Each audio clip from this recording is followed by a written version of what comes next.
Good morning students.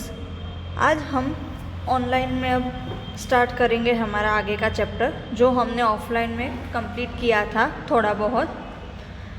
अब हम पढ़ेंगे कि हम मेज़रमेंट कैसे करेंगे। अगर वो स्ट्रेट लाइन, अगर हम कुछ भी मेज़र करेंगे तो अगर वो स्ट्रेट ना हो, मतलब कि वो कर्व शेप में हो, देन जैसे कि इस तरह से वो कर्व शेप में हो, तो हम क्या करेंगे, हम उसको मेज़र कैसे करेंगे। यहाँ पे आपको क्या करना है कि सबसे पहले आपको एक थ्रेड लेनी है और जो ए बी मार्क किया है वहाँ उस तरह से आपको उसको मेज़र करना है। तो आपको क्या करना पड़ेगा, सबसे पहले कि फर्स्ट पॉइंट पे आपको एक थ्रेड का पीस है वो पकड़ना है, देन वहाँ से उसे धीरे धीरे ले जाना है, जैसे यहाँ पे दिखाया है उस तरह से।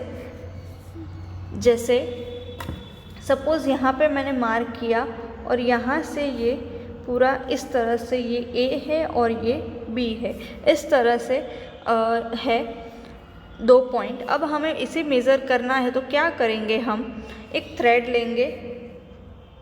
सपोज़ मैं दूसरा कलर यहाँ पे ले रही हूँ, थ्रेड लेंगे, उसको धीरे धीरे पॉइंट ए से पकड़ के उसके साथ इस तरह से ऐसे ले जाएंगे एंड यहाँ तक उसका मार्क करेंगे। अब हमने मार्क किया, उसके बाद ये जो पर्पल वाली जो हमने थ्रेड ली उसको फिर स्ट्रेट करके मार्क करना है कि हमने वो कितना लिया।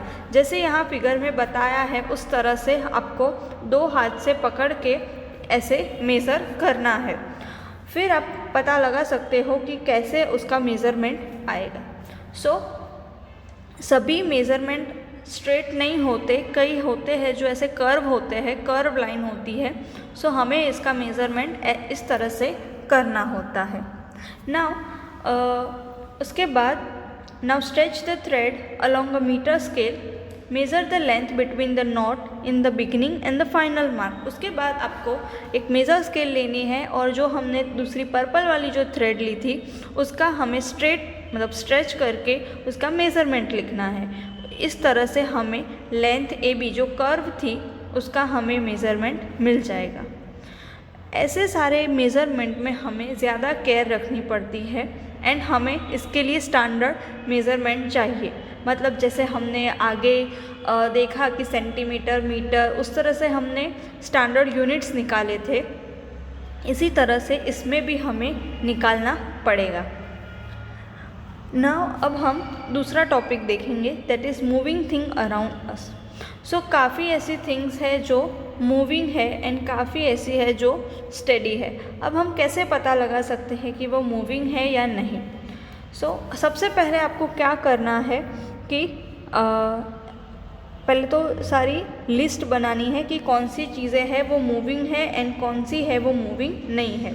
जैसे कि school bag, mosquito, table, people sitting on chair, then butterfly, cow, hand, small baby, factory, piece of stone. इस तरह से आपको सारे चीज़ें लेने हैं एंड देन उस पे से आपको एक टेबल बनाना है एंड देखना है कि कौन से जो थिंग्स है वो मूविंग है एंड कौन से है वो रेस्ट पे है। तो यहाँ पे जैसे टेबल दिया है उसके हिसाब से देखो, सबसे पहला हाउस है, तो हाउस कैसा होता है, वो रेस्ट पे होता है, मतलब वो कभी मूव नहीं कर सकता। देन उसके बाद है टेबल। अब टेबल है वो भी हम मूव करें तो ही हो सकता है।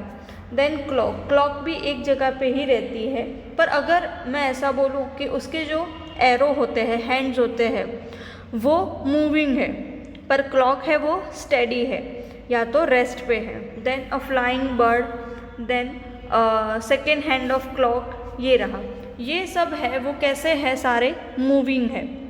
उसके बाद इस पे से आप पता लगा सकते हो कि कौन सी चीज़ें हैं वो रेस्ट पे है एंड कौन सी है वो मूविंग है। देन आप अगर बर्ड को देखोगे तो बर्ड भी इसी तरह से काफ़ी मूविंग होते हैं एंड काफ़ी जो है वो कई बार रेस्ट प्लेस पे रेस्ट करने के लिए बैठते हैं।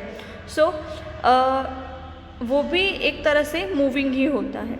अब हम एक एक्टिविटी 6 देखेंगे, Select a place where you find ant, spread a large sheet of white paper on a ground and keep a little sugar on it. आपको क्या करना है कि शुगर लेनी है एंड वाइट पेपर पे स्प्रेड कर देना है। उसके बाद वहाँ पे जब एंट आएगी तो हमें उसका मूवमेंट हमें देखना है कि वो कैसे मूव करती है और हमें उसका फिर मार्किंग करना है। जैसे try and make a small mark with a pencil near its point when it has just crawled on the sheet of paper.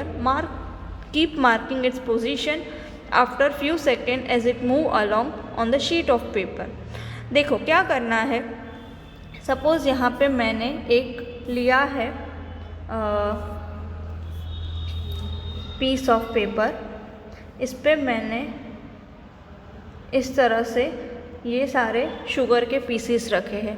अब आपको क्या करना है, एंट आएगी यहाँ से तो उसका पूरा मूवमेंट हमें देखना है कि सपोज़ इस तरह से वो एंट ने मूव किया और हमें सबका क्या करना है, पॉइंट को मार्क करना है कि वो कहाँ कहाँ पे गई।